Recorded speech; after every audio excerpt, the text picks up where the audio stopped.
Tayana Lemos, mulher negra, de cabelos cacheados, longos e presos. Tayana usa óculos e está vestida com um vestido amarelo, onde aparece seu top preto. Atrás, várias plantas de diversas espécies e uma escada de concreto branca e parede cinza. A minha entrada no coletivo foi em 2018, final de 2018, quando eu participei do processo seletivo para o espetáculo Tibiras. Eu estava em 2018 querendo mudar a minha atuação nas artes da cena.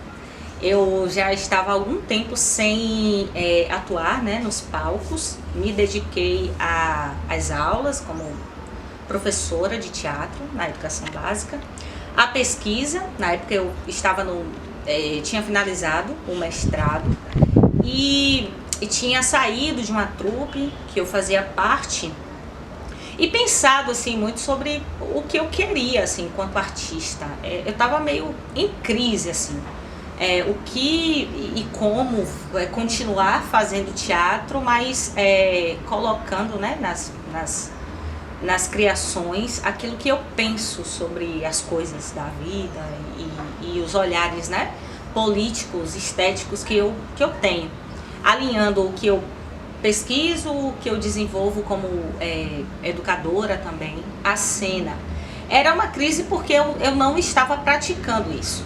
E aí, até que eu estava na internet vendo as coisas e vi que o coletivo das Liliths abriu uma seleção.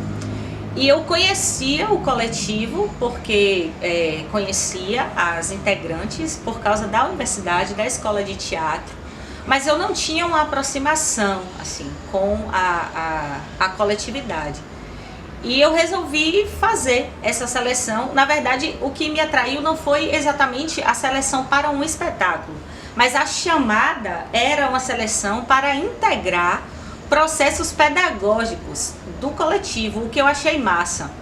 Porque não falava assim, venha fazer uma seleção para uma peça, mas era integrar um processo seletivo que poderia me levar para o processo da construção do espetáculo Tibiras ou para fazer parte de um outro processo que seria o Covil, um processo de oficinas formativas. E eu achei isso muito interessante, porque tinha relação com essa crise, né, que eu estava sentindo, assim, convergia com o que eu estava pensando, enfim, construir coisas a partir do olhar de mundo, né, que eu tenho. E aí eu resolvi me inscrever. Eu lembro que tinha um formulário do Google, e eu me inscrevi, e no formulário tinha umas perguntas que eu achei muito legais, assim.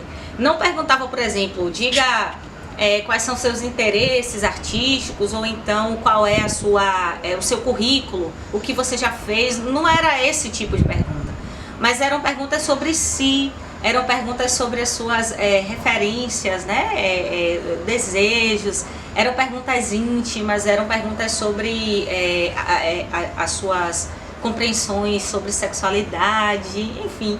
Eram coisas diferentes do que essas audições, né? Outras audições para peças de teatro. E aí eu já fui percebendo, né, que era um outro lugar, outro território, e fui ficando mais interessada. Aí fiz essa inscrição, fiz o processo seletivo. Foi um processo bem diferente de todos que eu já tinha vivido. Nesse processo eu não senti em momento nenhum que as atuantes estavam em competição, mas nós estávamos compartilhando momentos de experiência entre todas. Não tinha uma banca, né, de avaliadoras, mas tinham pessoas orientando o que a gente poderia fazer. Eu me senti super à vontade na experiência corporal, na experiência de improvisação, de escrita, que foi também uma porta aberta assim, para que eu começasse a escrever. E assim se deu a minha entrada no coletivo. Dessa audição, seleção, eu me inseri no corpo de atuantes do espetáculo Tibiras, e passei a fazer parte dessa coletividade. Aí ali eu comecei a escrever. Já no finalzinho de 2018 começaram as provocações. A gente fez a estreia em 2019, no início de 2019. As provocações passaram pelo lugar da escrita poética, da construção de cena corporal, das visualidades, e eu fiquei bastante focada em escrever.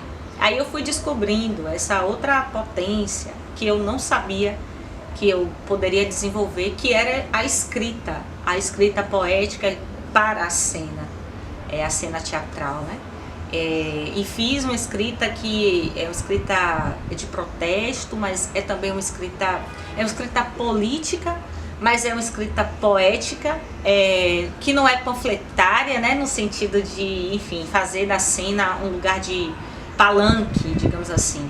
Mas é uma escrita que faz as denúncias e ao mesmo tempo ressignifica essas denúncias, e que anuncia outras possibilidades, né? Criativas, outras possibilidades corpóreas também, porque a fala que vem da escrita, mas que não se resume ou que não se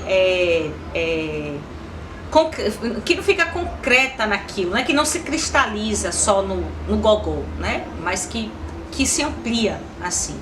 E aí eu fui percebendo que era um caminho assim novo para mim enquanto artista da cena, esse lugar da produção escrita, enquanto mulher negra, entendendo, né, a minha existência cisgênera. E aí eu fui ampliando essa minha compreensão sobre gênero, sexualidade, sobre dissidência, vivendo dentro do coletivo, compartilhando com as manas do coletivo das Liliths essas discussões a partir da cena, a partir dos elementos estéticos e sobre as leituras que tenho, né, da vida, e redimensionando mesmo assim na escrita. Tiago Carvalho, bicha branca e gorda, com cabelos longos presos em um coque, barba e bigode grandes, sentada em uma cadeira de madeira. Atrás, uma mesa de madeira e uma parede branca. Tiago usa óculos e veste uma camiseta vinho com uma calça rosa claro. Eu acho que essa nossa história, ela já começa no ano de 2010. Porque assim, eu e Gel, nós fomos contemporâneas, né? Ela em direção, eu em interpretação teatral. E quando eu estava chegando na escola, a gente acabou que pegando disciplinas juntas, que era um período em que nós duas tínhamos essa relação com as disciplinas que eram fechadas dentro da escola. Então, algumas disciplinas teóricas, elas acabavam que meio que agrupando com as disciplinas de interpretação teatral, com direção teatral. Acontece que nesse caso, eu já começava a namorar a Gel durante muito tempo, e a gente conversava, dialogava, se divertia, brincava. E os colegas, eles brincavam com a gente o tempo inteiro, falando que nós éramos as Lady Gagas da escola, porque nós éramos as performáticas, éramos consideradas performáticas em tudo que nós já fazíamos. As pessoas, elas viam dessa forma. E aí é engraçado que com o tempo, elas inclusive começam a se revelar porque o próprio sistema da escola, dessa tradição stanislavskiana, realista, naturalista, pouco nos interessava. Mas é no quarto semestre que eu acho que começa uma ideia mais efetiva desse primeiro rascunho.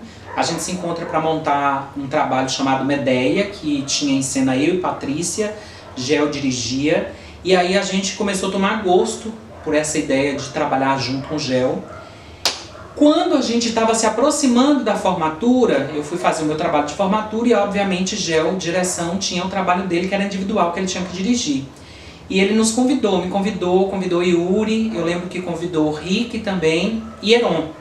Nós já trabalhávamos com Gel de alguma forma em outras atividades, como encerramento de disciplinas, mostras pedagógicas e etc e tal. Mas é realmente aí nesse momento em que a gente já começa a ter uma aproximação. Nós não sabíamos ainda da ideia do que se tratava, tinha um recorte que era contar esse conto sumérico da própria Lilith, E aí quando a gente encontra com esse conto junto com o Gel, que na verdade foi o Gel que fez essa provocação pra gente, e as 4 na sala de ensaio, parecia que ali era um encontro de uma vida, de uma longevidade.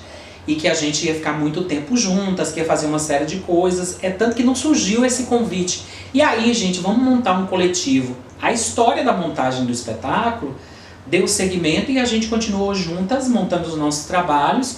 E aí fui ramificando em outras possibilidades de encontro. Então, a gente montou Lilith, aí depois de Lilith a gente vem com a ideia de Adão, aí depois vem com a ideia de Eva. Então, são 3 trabalhos que, de certo modo, vai nos aproximando e fazendo com que a gente vai se fortalecendo enquanto identidade, enquanto escritura nessa sociedade. Ainda era muito tímido na cidade de São Salvador essa criação específica, né, desse trabalho mais performático, visual. Nosso trabalho sempre teve uma visualidade forte, né, para além dos contos, para além dessa ideia de dramaturgia que não tinha esta ligação com a tradição, nem épica, nem lírica, nem romântica. A gente não bebia muito nessas fontes. Quer queira ou não, a gente bebeu muito na ideia dessa história da teatralidade, da própria performatividade, que é o que os happenings vai fazer ali na década de 70. E naturalmente, sem que a gente pudesse fazer esses estudos específicos, a gente já ia identificando que tinha algumas características que estavam muito próximas da gente.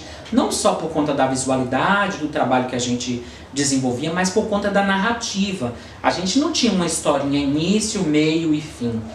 Então é daí que a gente começa a perceber que nós éramos um coletivo, que nós estávamos enquanto coletividade, que nós estávamos desenvolvendo um trabalho que, de certo modo, provocava em outras pessoas na cidade que começavam também a exercitar este lugar da criação, dessas narrativas, destas proposições intuitivas. Então, eu acho que foi muito interessante essa ideia desse nosso encontro da gente, porque a gente vivia muito tempo junto, né? Eu acho que o tempo ele vai revelando e foi revelando muitas coisas pra gente, não só por conta da escola, mas daquilo que a gente bebia naquele momento, do que a gente queria, do que a gente fazia.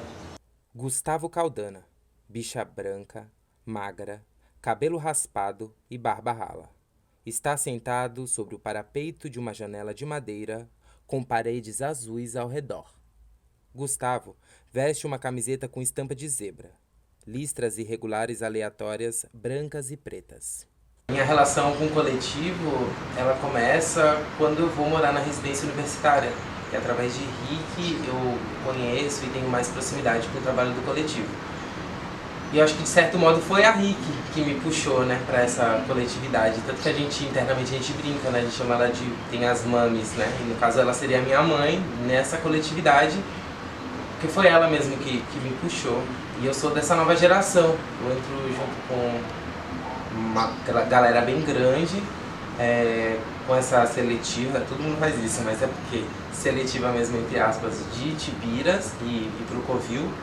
Aí eu entro nessa nova gama de pessoas, né, de atuantes. E a primeira coisa que eu vi do coletivo foi Chica. E eu lembro que eu fiquei muito impressionado com Chica.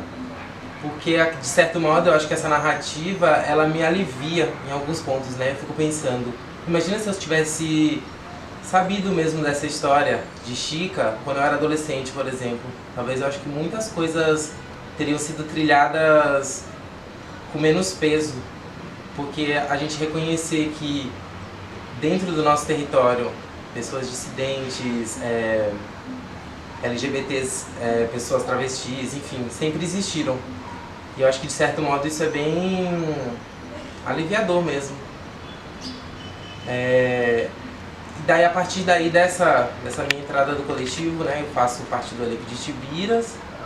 E depois disso eu venho sempre atuado nesse lugar de produção de vários eventos, festas. Inclusive uma das formas que a gente encontrou de poder bancar nossas contas foi a produção de festas adultas para o público masculino. Porque só o teatro, só as atividades culturais, elas já não eram mais suficientes, né, para a gente conseguir bancar tudo que a gente tinha de conta para pagar, aluguel. no caso na antiga Voé. E com o passar do tempo a gente foi produzindo cada vez mais coisas, né? Foram várias versões de Tibiras, né? Desde que eu tô aqui. A gente também fez a produção eu fiz parte, né? Como atuante e cantante do Entrópicas, que foi um show performático que a gente fez para um evento da Casa Preta, para uma enxurrada do coletivo Aldeia. E eu sempre estive nesse lugar de atuação, até que recentemente eu comecei a me arriscar um pouco mais nesse lugar de direção, e pensando também muito que esse não deveria ser um peso só de Georges, não que isso seja um peso para ela, e ela nunca falou isso, mas que de certo modo eu acho que caía muito sobre ela isso, sabe? E eu me arrisquei, né, pela primeira vez, foi em Arritmia, inclusive eu orientei o trabalho de Georges, foi um trabalho que eu achei belíssimo, belíssimo. E agora, recentemente, eu também orientei a Georges nesse vídeo do projeto de 8 anos e 5 desovães. E eu acho que tem sido assim. Eu acho que eu estou em constante retirada de lugares de conforto que eu tinha em vários aspectos. Assim. Eu acho que o coletivo, para mim, ele age também muito nesse lugar, de me tirar de lugares confortáveis. Inaê Leone, travesti negra de cabelos longos e bem cacheados, castanhos com luzes. Atrás dela, uma janela de madeira, uma porta aberta e uma parede azul claro. Inaê usa batom vermelho e vestido de alcinha branco. Eu conheci Gel numa peça da UFBA, foi no Buraco da Gia. Gel me chamou para fazer um personagem de uma peça chamada Percevejo. E eu não lembro exatamente como era a peça, porque foram muito poucos ensaios, eu fazia muita pouca coisa. Eu fazia malabares, tinha que fumar um cigarro e eu não sou fumante, então pra mim foi horrível. E eu dizia um texto em algum momento. E depois, quando as pessoas ficaram me conhecendo enquanto uma pessoa que cantava na escola de teatro, Gel me chamou para fazer a preparação vocal de Patrícia e Vinícius em Fala Baixo, Senão Eu Grito. E eu acabei não só fazendo a preparação vocal deles, mas eu também fiz a assistência de direção. E foi muito divertido, a gente tem muitas referências da peça. Até hoje eu guardo a bonequinha que era utilizada por Patrícia na peça. Eu acabei comprando e emprestando e ela voltou pra mim, até hoje ela tá na minha cama. E nisso acabou tendo um tipo de relação, porque a condução de ambas as pessoas se encaixavam muito bem. Era período de conclusão, tanto meu e de Gel, porque a gente entrou na UFBA no mesmo período. E ele me chamou para ser assistente de direção de Lady Lilith, lá em 2013. Eu comecei sendo assistente de direção, eu acompanhei todo o processo, eu fazia intervenções sonoras e musicais a respeito disso, mas o meu TCC me chamou, e quando o TCC chama não tem jeito, eu tive que parar. Fiquei um mês afastada, e quando eu voltei eu já não tinha mais condição de ser assistente de direção, porque inclusive ela não tinha mais essa função de assistente de direção, porque o espetáculo já estava praticamente pronto. Então eu virei musicista e performer do espetáculo. E quando a gente viu, foi se fazendo, repetindo Lady Lilith, e existia um discurso muito pungente nos corpos de que era necessário continuar para se falar coisas, né? Esse encontro dessas existências de Chan, Tiago, Rick, Gel, eu, Heron, dizia muito pra gente. E a gente resolveu continuar. Mas não foi um planejamento, foi vamos fazendo, fomos fazendo. E em algum momento a gente continuou fazendo, e o coletivo se constituiu no que ele é hoje em dia. Talvez, em algum momento, o Gel já tivesse na cabeça, porque Gel é uma feiticeira, né? É uma grande bruxa. Ela já tivesse na cabeça que ela queria fazer uma trilogia da Nova Gênesis, que são os 3 primeiros espetáculos do coletivo. Talvez não de uma forma tão desenhada como ficou depois. Mas eu tenho certeza que com a feitura de Lady Lilith isso ficou muito marcado na cabeça. Bem, eu acho que foi assim que eu entrei pro coletivo como uma das fundadoras. É importante dizer que apesar de eu estar como performance em Lady Lilith, nos outros 2 espetáculos eu não atuo como atriz, performance, né? Adão eu canto no primeiro espetáculo e Eva eu me afasto do coletivo e fico mais assistindo do que fazendo parte. Eu só retomo os palcos no coletivo, na verdade, com o Circo dos Horrores. E desde então eu acredito que só não estive presente nesse último espetáculo do coletivo. Que a arritmia. Tô aqui maquinando, tentando lembrar o nome do espetáculo. Eu sabia que era uma coisa do coração. Arritmia. Então, se eu fosse falar, eu não sei o que seria da minha vida atualmente sem um coletivo. São 8 anos de existência. E quando você está num grupo de teatro, num grupo há tanto tempo, e é um grupo de sua profissão, você aprende a pensar a sua forma de fazer a partir daquele grupo. Então, é no coletivo das Lilites também que eu me formei enquanto atriz, enquanto cantora, que eu comecei a entender com mais profundidade o que é ser uma pesquisadora, o que são processos de autonomia com responsabilidade. Então,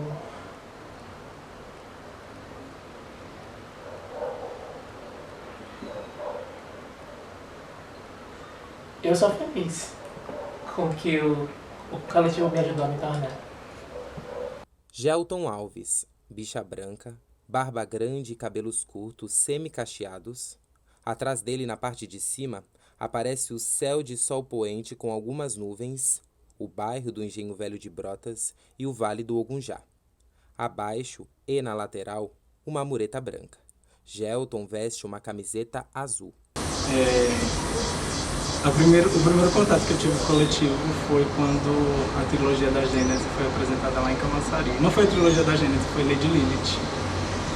E aí, lá na cidade de onde eu venho, né? E aí, todo mundo da cidade, que já sabia que eu fazia teatro, ficou falando que eu devia muito ter visto o grupo. Porque tinha tudo a ver com o que eu pensava e tudo mais, né? Aí depois eu entrei na universidade, aí quando eu tive acesso ao curso de licenciatura, eu encontrei com o Rick, que também foi uma porta próxima do coletivo, assim, porque a gente se juntou primeiro como amiga e aí por ela eu também fui assistir Chica, e aí depois no outro momento, depois de Chica, quando as meninas abriram a audição para o espetáculo de Tibiras, aí eu entrei. Eu achei, falando desse período de entrada, eu achei muito interessante, porque quando a gente foi fazer esse lugar dessa audição, isso já foi desconstruído no primeiro momento. Todo mundo foi se sentindo meio que acolhido pelas pessoas.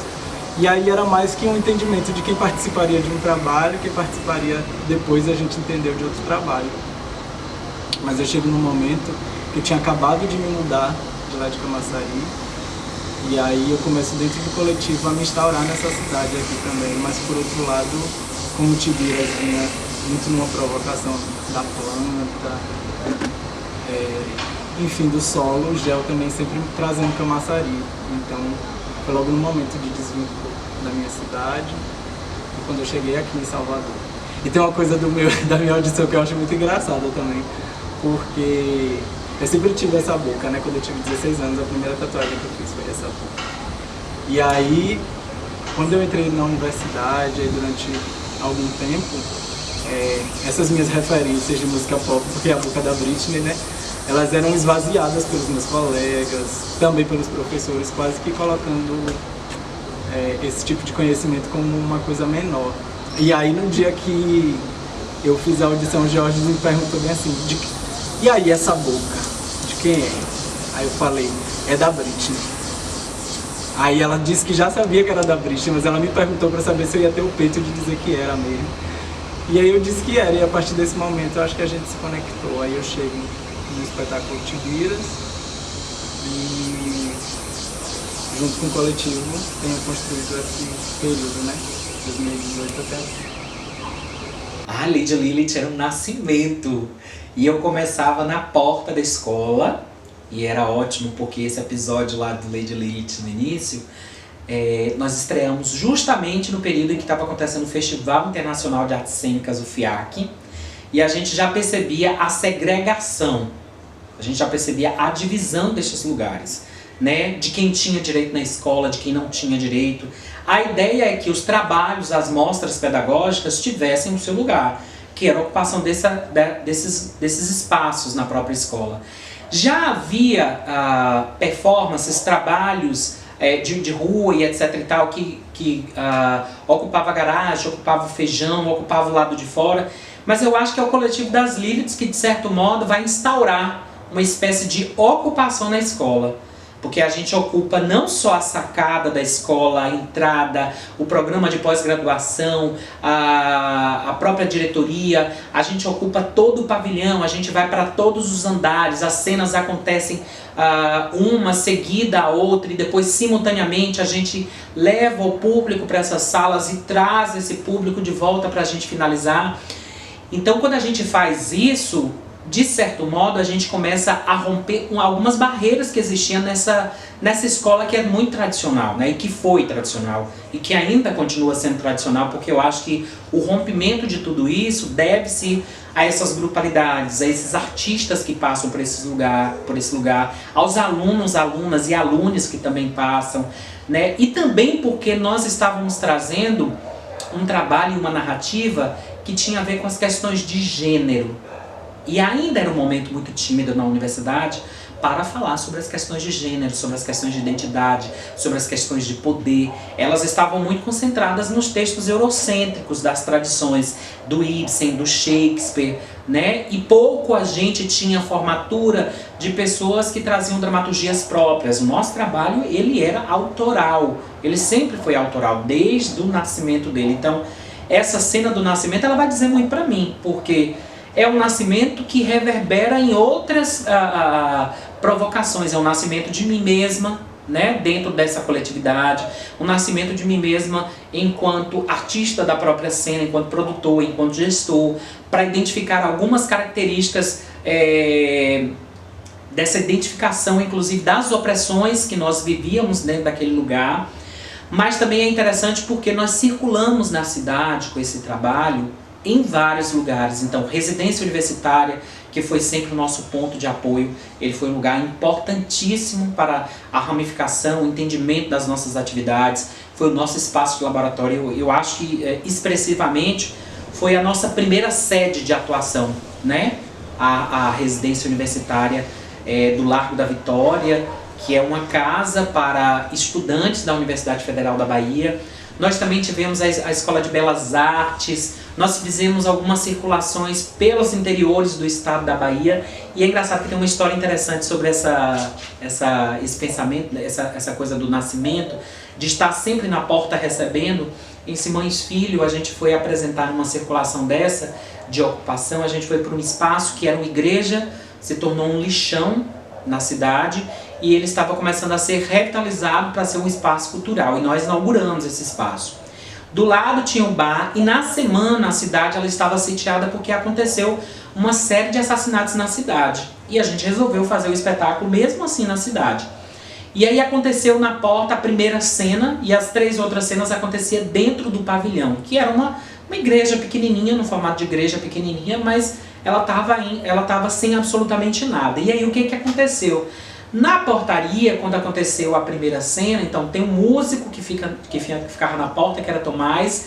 Gel sempre fazia essas mediações das nossas cenas, de uma cena para outra, acompanhando a própria iluminação. E nós tínhamos também uma outra figura que fazia a iluminação junto com a gente. O que aconteceu nesse dia? 2 figuras meio desavisadas, parece que estavam tentando criar uma situação um pouco desagradável, de finalização. A gente já percebia já um ato de homofobia ali naquele momento. E eu acho que energeticamente foi muito interessante pra gente, importante, porque apareceu um bêbado na rua com 2 cachorrinhos recém-nascidos. E na cena, ele resolveu me dar esses 2 cachorrinhos, que são 2 cachorrinhas, e foi graças a esse bêbado, ao cuidado, ao escudo, a essa energia protetora da rua mesmo, que fez isso, que aconteceu as coisas tranquilamente até o término do espetáculo, e eu trouxe essas 2 cachorrinhas para casa. Então, era Lady e a outra se chamava Lilith. Como não se adaptou na cidade de Salvador, aqui na minha residência, eu levei para o interior as 2. E aí, infelizmente, Lady veio a óbito, ficou Lilith, olha que maravilha, ficou Lilith, e hoje ela tem o nome de Lili dentro da minha casa, pela minha tia e pela minha sobrinha, porque o tempo todo elas ficam brincando com Lili. E sempre que eu tenho oportunidade a gente se encontra, a gente fala, a gente se abraça, a gente vive. Ela ainda sente o cheiro, ela vai lembrando, né? E é engraçado que as meninas também não conseguem se desgrudar mais dela. Eu acho que na trilogia dos trópicos a gente começa a buscar isso um pouco, porque quando a gente assume que Chica e Tibira eram as nossas ancestrais diretas e que esses corpos eles não estão sendo, né, louvados como outros corpos são na sociedade, a gente começa a deslocar esse lugar da sacralização, inclusive da ancestralidade, sabe? Então, para mim, revisitar os espetáculos do coletivo, sabendo que outras pessoas fizeram esse espetáculo, que colocaram a sua energia naquilo, que por causa da sua demanda energética, por causa da sua entrega física a esse processo, chegou até a mim. Para mim, refazer os espetáculos é dizer para essas ancestrais que elas estão em mim novamente, que elas estão em tu quando tu faz essa. É dizer que esse fio não será perdido, porque se a gente não encontra aqui atrás, na nossa mana mais velha, essa ancestral que estende a mão e que vive com a gente, que se equivoca e que briga por causa de alguma coisa, que fica feliz também por causa de outra.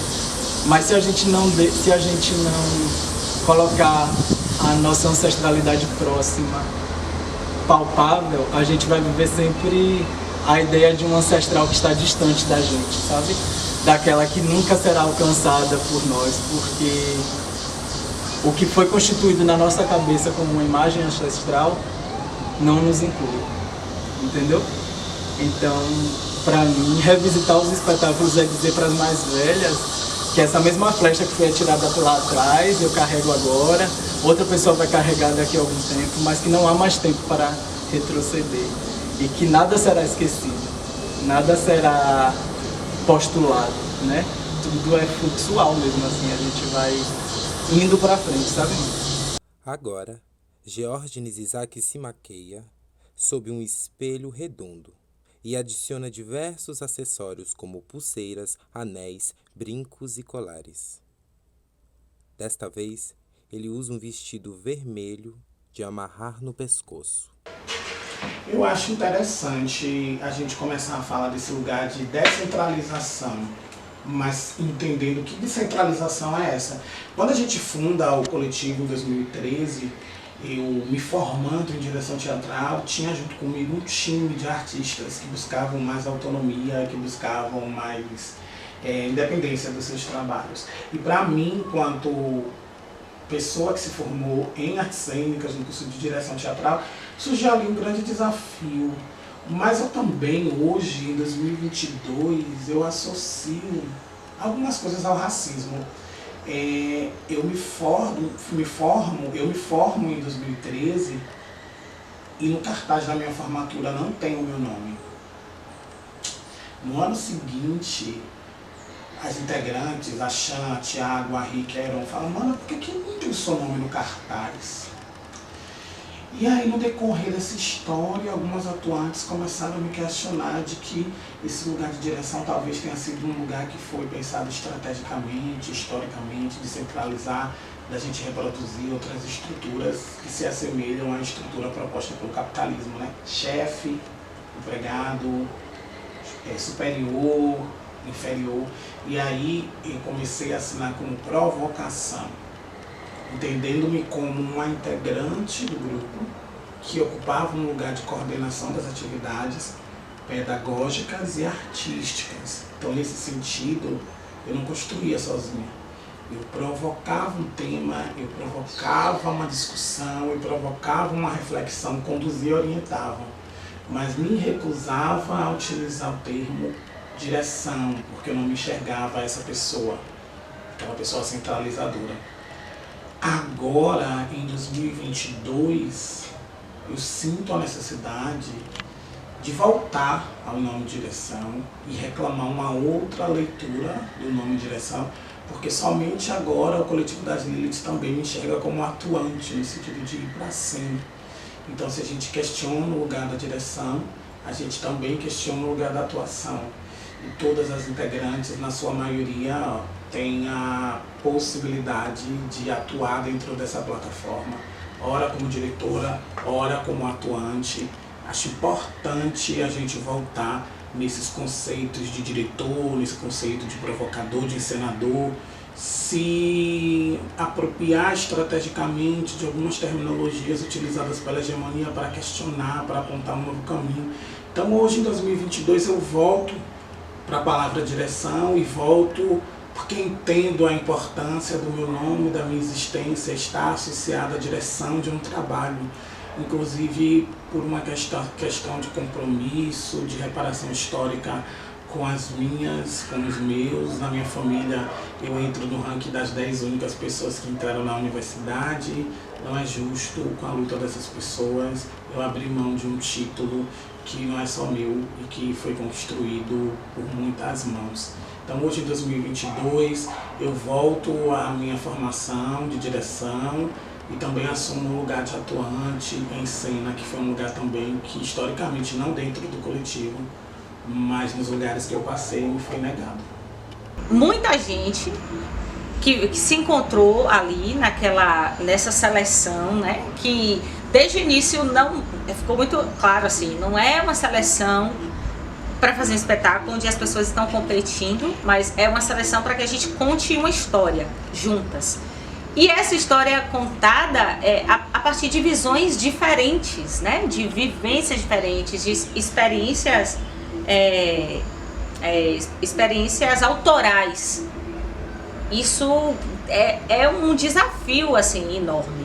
O espetáculo acabou se dividindo em 2 volumes, de tão grandioso, né, que ficou, tanto pelo tamanho desse elenco, tanto por isso quanto pela dimensão dessas criações, né, autorais, assim. Então, Tibiras, ao mesmo tempo que é um espetáculo linear, extenso, ele pode se desmembrar em performances, né, específicas, assim, autorais, diferentes, né? Ou então a gente pode fazer arranjos entre atuantes, né? Tem diversas possibilidades. A gente já experimentou possibilidades em audiovisual, em criações poéticas, videopoéticas, enfim. Tem uma imensidão de possibilidades com isso. Por causa dessa diversidade no elenco, né, de atuações, quanto pela dimensão mesmo do que Tibiras discute, assim, né? Essa existência. Eduardo Almeida, bicha preta, magra, usando brincos de pedrinhas. Atrás, várias plantas de diversas espécies, uma escada de concreto branca e parede cinza. Edu veste uma camiseta amarela escura. Do mesmo jeito que a gente fala das questões de gênero e sexualidade, porque existe dentro do coletivo as pessoas que são LGBTQIA+,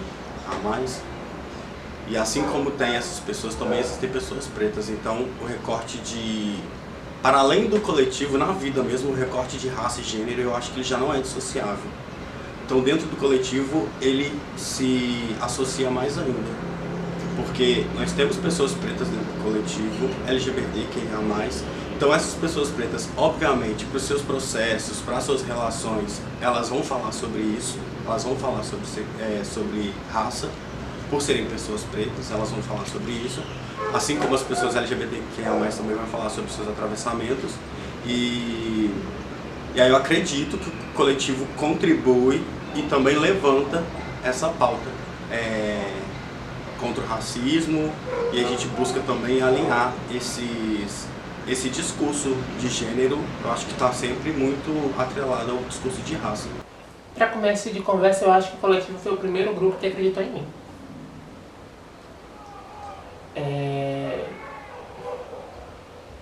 E acreditar não é simplesmente dar uma chance, né, e esperar que a pessoa agarre essa chance.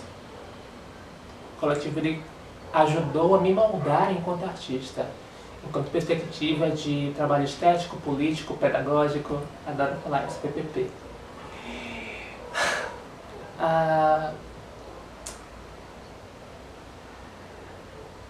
Kiki foi eu sempre falo que foi um devaneio drag. E adoro essa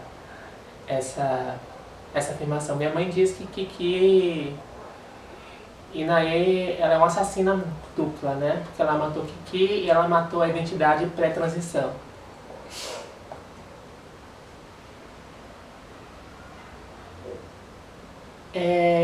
Mas ao mesmo tempo é muito curioso as pessoas às vezes, apesar de brincar, não entenderem que Inaê já existia, ela estava lá. Ela estava no processo. Foi ela que maquinou tudo, na verdade.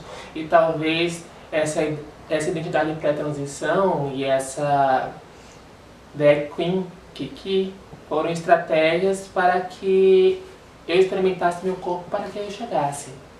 Eu não tenho a menor sombra de dúvida disso. E não é uma danada mesmo.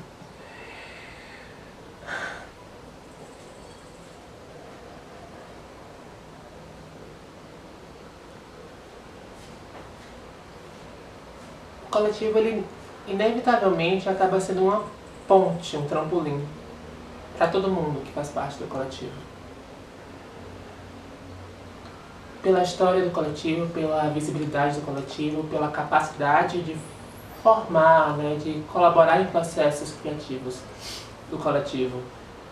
E pela diversidade de artistas e pessoas que existem no coletivo, que fazem parte do coletivo. O coletivo ele é um ambiente muito rico e ele pulula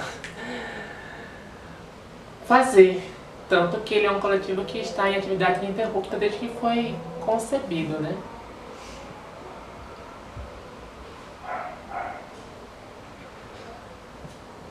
E é muito engraçado pensar o quanto eu fui cobrada para manter minha carreira solo. Eu lembro que antes da transição eu terminei com a banda e fiquei no hiato de 1 ano. E eu passei a ser cobrada pelas pessoas, principalmente pelas pessoas do coletivo. Quando é que eu ia voltar? Quando é que eu ia manter meu trabalho solo? Quando é que eu ia dar minha cara a tapa de novo? Porque é a minha identidade, é o que me faz bem. Recentemente, numa conversa com minha família, e foi mais um deságue do que uma conversa, porque não foi nada tranquilo, eu disse que cantar, né, e minha carreira solo é cantar principalmente, é o que me faz bem. Que eu entendi depois de algum tempo quem eu queria ser. Eu queria ser uma cantora. E que a perspectiva de não cantar pra mim não existe. Eu prefiro não existir do que não cantar. Faz parte de mim, é algo muito intrínseco a mim. Não tem um dia na minha vida que eu não cante.